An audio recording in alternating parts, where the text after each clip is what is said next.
Dear students, 12th Maths, chapter number 4, topic is singular and non-singular. First of all, what is singular?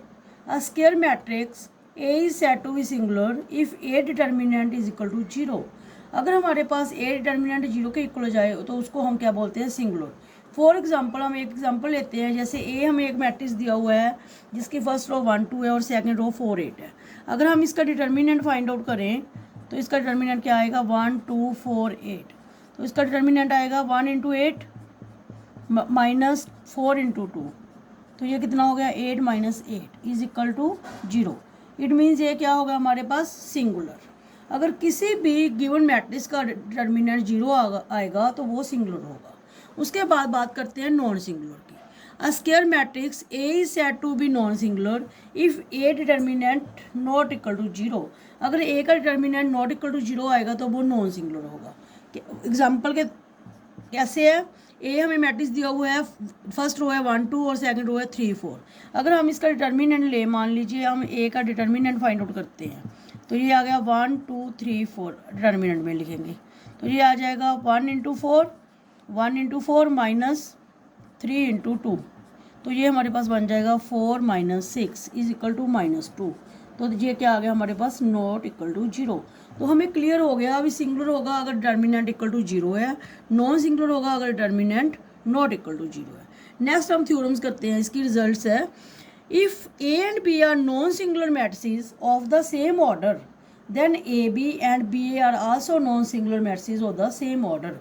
कहते हैं अगर हमारे पास 2 matrix दिए हुए हैं A and B, non singular है. नॉन सिंगुलर मीन्स अगर उनका डिटर्मिनेंट नॉट इक्वल टू 0 है, देन अगर हम AB की मल्टीप्लाई करेंगे या BA की मल्टीप्लाई करेंगे तो वो भी हमारे पास सेम ऑर्डर के आएंगे और वो भी क्या होंगे हमारे पास? नॉन सिंगुलर मैट्रिक्स होगी. तो ये एग्जांपल देखिए आप इसकी न्यूमेरिकल. मान लीजिए हमने एक A डिटर्मिनेंट ले लिया, उसका मैट्रिक्स है 1 0 2 3 और B है उसका है 1 4 1 5. तो सबसे पहले हमने क्या फाइंड आउट करना है? A का डिटर्मिनेंट. A का डिटर्मिनेंट फाइंड आउट करेंगे तो क्या आएगा हमारे पास? 1 0 2 3. तो ये आ जाएगा 3 इंटू 1 3 माइनस 2 इंटू 0 0. तो ये आ गया 3. ऐसे हम B का डिटर्मिनेंट फाइंड आउट करेंगे तो ये हमारे पास क्या आएगा? 5. इसको डिटर्मिनेंट में लिखेंगे 1 4 1 5. तो ये आ गया 5 into 1 5 1 into 4 minus 4 is equal to 1. तो ये भी क्या आ गया हमारे पास? Not equal to 0. और A का भी क्या आ गया? Not equal to 0. तो ये क्या हो गया? Non singular. अब हमने फाइंड आउट करना है AB एंड BA. तो सबसे पहले हम AB करेंगे प्रोडक्ट, जो हम मैट्रिक्स में प्रोडक्ट रूल कर चुके हैं. क्या होगा? 1 0 2 3. आगे हम लिखेंगे B मैट्रिक्स 1 4 1 5. तो कैसे करना है? मल्टीप्लाई आपने मेरे को बताया था प्रोडक्ट 2 मैट्रिसेस की.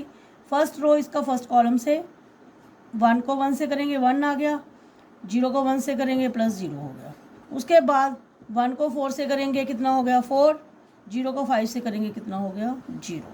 उसके बाद 2 को 1 से करेंगे कितना आ गया? 2. 3 को 1 से करेंगे 3. उसके बाद 2 को 4 से करेंगे 8 और 3 को 5 से करेंगे 15. ये हम पहले भी पढ़ चुके हैं भी कैसे हमने मैट्रिक्स करनी है, कैसे करनी है प्रोडक्ट.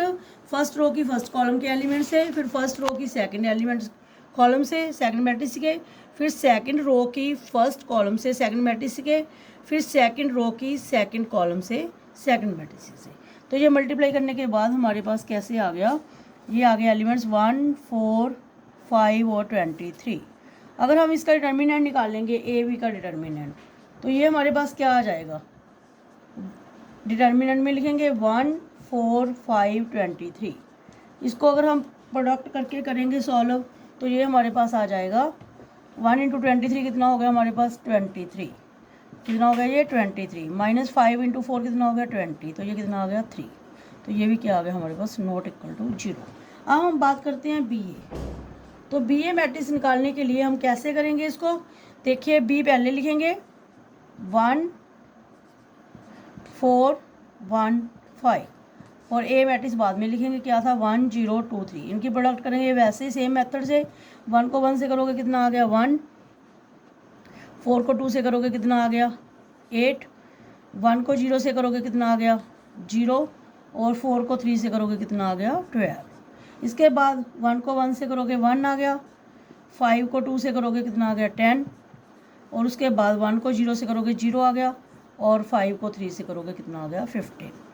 तो अब इसको सॉल्व करोगे, यहाँ कितना आया था हमारे पास 0। सॉल्व करने के बाद हमारे पास कितना आ गया ये 9, 12, 11 एंड 15। अब हमने इसका डिटर्मिनेंट फाइंड आउट करना है, तो बी ए का डिटर्मिनेंट हमने फाइंड आउट किया, तो ये आ जाएगा 9, 12, 11 और 15। डिटर्मिनेंट में 15 को 9 से करेंगे मल्टीप्लाई, माइनस 11 को 12 से मल्टीप्लाई करेंगे। 15 को 9 से किया कितना हो गया 135, और 11 को 12 से किया कितना हो गया 132। तो ये इसका मतलब हमारे पास इसकी प्रोडक्ट कितनी आ गई 3, this is not equal to 0। It means इससे ये क्लियर हो गया भी अगर कोई हमें 2 मैट्रिक्स दिए हुए हैं, अगर वो नॉन सिंगुलर है, अगर उसकी प्रोडक्ट फाइंड आउट करते हैं और उसका डिटर्मिनेंट फाइंड आउट करते हैं तो वो भी क्या होगा नॉन सिंगुलर, और बी ए की करते हैं तो वो भी क्या होगा नॉन सिंगुलर। तो ये फर्स्ट थ्योरम हमारे क्लियर हो गई। उसके बाद हम बात करते हैं सेकंड थ्योरम की। सेकंड में हमारे पास क्या है, the product of their respective determinants, that is A B the determinant is equal to A the determinant is equal to B का determinant, where A and B are square matrix of the same order.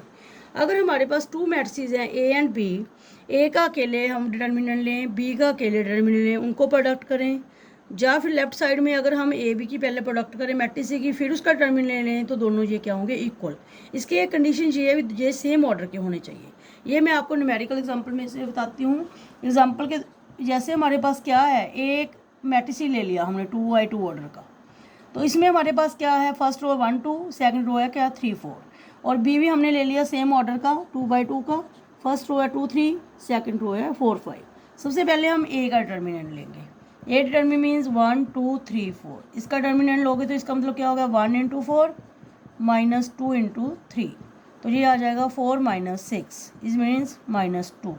अब हम लेंगे B का determinant. B का determinant मतलब क्या होगा, हमारे पास एलिमेंट्स 2 3 4 5।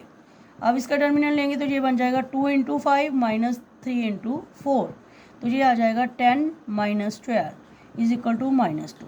अब राइट साइड क्या थी हमारे पास, ए का डिटर्मिनेंट इंटू बी का डिटर्मिनेंट, तो ये आ जाएगा -2 × -2, तो -2 × -2 कितना हो गया 4। अब हमने लेफ्ट साइड करनी है ए बी की, पहले प्रोडक्ट फाइंड आउट कीजिए।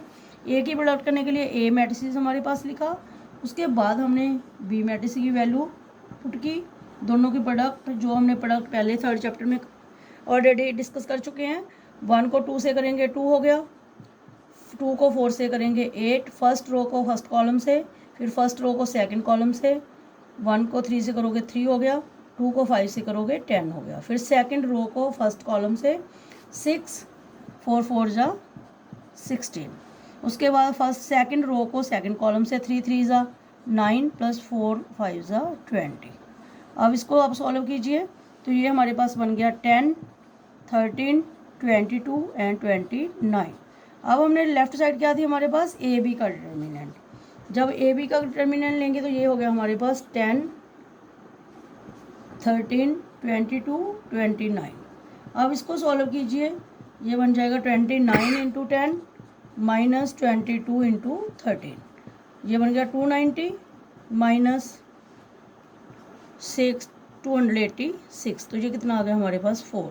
तो इससे क्लियर हो गया अभी अपने, अगर हमने ए बी का डिटर्मिनेंट लिया और ए का डिटर्मिनेंट इंटू बी का डिटर्मिनेंट किया तो दोनों क्या हो गए इक्वल हो गए, तो दोनों की वैल्यू कितनी आ गई 4। तो इससे हमें दोनों थ्योरम से ये क्या क्लियर हो गया भी, अगर हमारे पास 2 नॉन सिंगुलर मैट्रिसेस हैं सेम ऑर्डर के, तो ए बी और बी ए बी क्या होंगे नॉन सिंगुलर। नॉन सिंगुलर का मीनिंग मैंने आपको पहले बताया, उसका डिटर्मिनेंट क्या होगा नॉन जीरो। और ये जो सेकंड थ्योरम थी इसमें क्या था हमारे पास भी 2 मैट्रिक्स है सेम ऑर्डर के, अगर हम ए बी की प्रोडक्ट करके उसका डिटर्मिनेंट लें, या ए का पहले डिटर्मिनेंट और बी का लें उसकी प्रोडक्ट करें, तो ये दोनों क्या आएंगे इक्वल। Thank you.